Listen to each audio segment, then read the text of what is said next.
मंगल की दशा। अरे कब से कुंडली देखी जा रहा है, कुछ बताएगा भी? हाँ बेटी, बताऊं ना, इसकी शादी का योग कब बनेगा? हर लड़के को रिजेक्ट कर देती है। इतनी देर में आलिया भी जॉगिंग से घर वापस आकर उनके साथ ही बैठ जाती है। अरे आशीष भाई, आप, मुझे सुबह से ही लग रहा था कि कुछ अपशगुन होने वाला है। देखिए, आप आ गए। मुझे तो उस लड़के के लिए अभी से बुरा लग रहा है जिसे तेरे लिए कुर्बान होना पड़ेगा। बेचारा। वैसे आप इतने बड़े ज्योतिषी बन गए, लेकिन अभी तक कुंवारे हो। क्या बात है? ग्रह योग नहीं बना रहे या कुछ और बात है?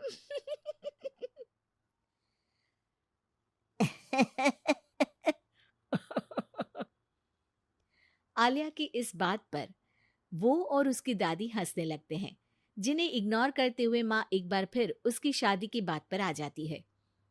बेटा, इसकी बात का बुरा मत मान। तू ये बता कि दिक्कत क्या है? अरे मौसी, सबसे बड़ी दिक्कत तो इसके जिद्दीपन की है। बाकी मंगल भारी है।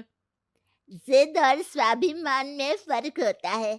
मेरी पोती नेक दिल, सेल्फ इंडिपेंडेंट लड़की है। ऐसे ही कुछ कॉम्प्रोमाइज करके कहीं भी शादी थोड़ी ना कर लेगी। माँ जी, आपने ही इसे बिगाड़ कर रखा है। माँ, दादी और भाई की नॉन स्टॉप शादी वाली बातें सुनकर आलिया गुस्से में उठ खड़ी होती है। माँ, आपको पता है मैं इन सब चीजों पर बिलीव नहीं करती, फिर भी आप लोगों ने मिलकर घर को सर्कस बना दिया है। घर वालों को ये सब सुनाकर आलिया तैयार होती है ऑफिस के लिए निकल जाने को, जहाँ रास्ते में उसे एक छोटी बच्ची फूल बेचते हुए मिलती है। दीदी, फूल खरीद लो ना, आज मेरी मम्मी का बर्थडे है। अच्छा, कितने के हैं? सिर्फ आपके लिए एक फूल, 20 रुपीज। आलिया उस बच्ची से सारे फूल खरीदकर ऑफिस पहुंचकर उन्हें सब में बांट देती है। क्या बात है? ये फूल किस खुशी में बांटे जा रहे हैं? फूल मिलने से सबके चेहरे पर जो खुशी आई है ना, उसी की समझ लो। चलो काम करते हैं। ऐसे ही आलिया अपने आसपास के लोगों में खुशियां बांटते हुए डेली लाइफ बहुत खुशी से जी रही होती है। दिन बीतते रहते हैं। एक शाम आलिया और उसकी दोस्त आइसक्रीम खरीदने जाती हैं। भैया, 2 चॉकलेट आइसक्रीम देना। तुम्हारा चॉकलेट आइसक्रीम से प्यार मुझे आज तक समझ नहीं आया। आइसक्रीम लेकर आलिया की दोस्त तो वहां से चली जाती है, लेकिन जैसे ही आलिया जाने लगती है, तभी एक जरूरतमंद बच्चा उसके पास आता है। दीदी, आइसक्रीम खिला दो। आलिया बिना कुछ सोचे अपनी आइसक्रीम उसे दे देती है। ये सब देख वहीं खड़ा देव आलिया के पास आता है। आप उसे पैसे भी तो दे सकती थी। हाँ, दे सकती थी, पर पैसे तो आगे उससे कोई दूसरा भी छीन सकता था। लेकिन इस आइसक्रीम को खाकर उसे जो खुशी मिलेगी ना, वो कोई नहीं छीन पाएगा। Wow, deep thought. आज से मैं भी ऐसे सोचना शुरू करूंगा। वैसे मेरा नाम देव है। हेलो देव, मैं आलिया हूँ। और इस तरह दोनों बातें करते हुए साथ चलने लगते हैं, जिसके बाद धीरे धीरे दोनों की बातें और फिर मुलाकातों का सिलसिला शुरू हो जाता है। इसी तरह कुछ महीने बीत जाते हैं।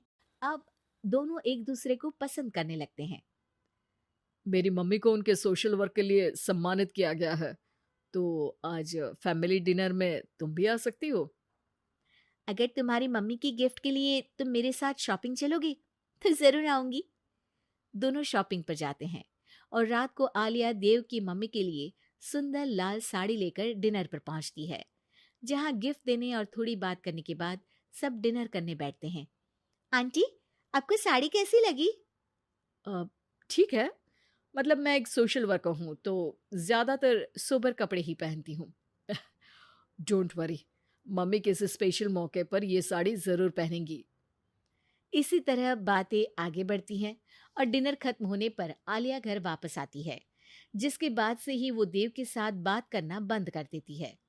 ऐसे ही कुछ दिन बीत जाते हैं, जिसमें देव बहुत बार उसे कॉल और मैसेजेस करता है, लेकिन आलिया किसी का जवाब नहीं देती।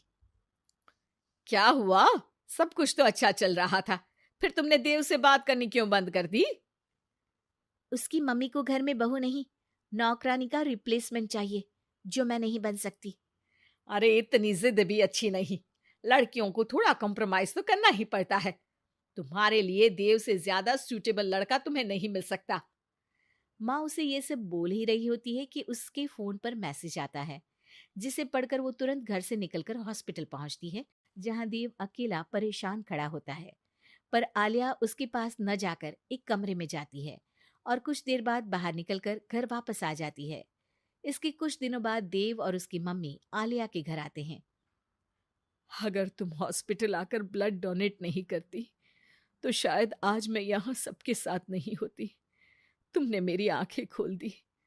मैं आज तक हर काम करते हुए यही सोचती थी कि सोसाइटी क्या सोचेगी, लेकिन तुमने मुझे समझाया, जो नेक होते हैं उन्हें किसी दिखावे की जरूरत नहीं, उनका काम ही सब कुछ है।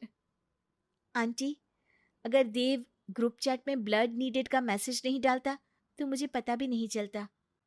वो तो ठीक है, तुमने साड़ी नोटिस की, स्पेशल मौका।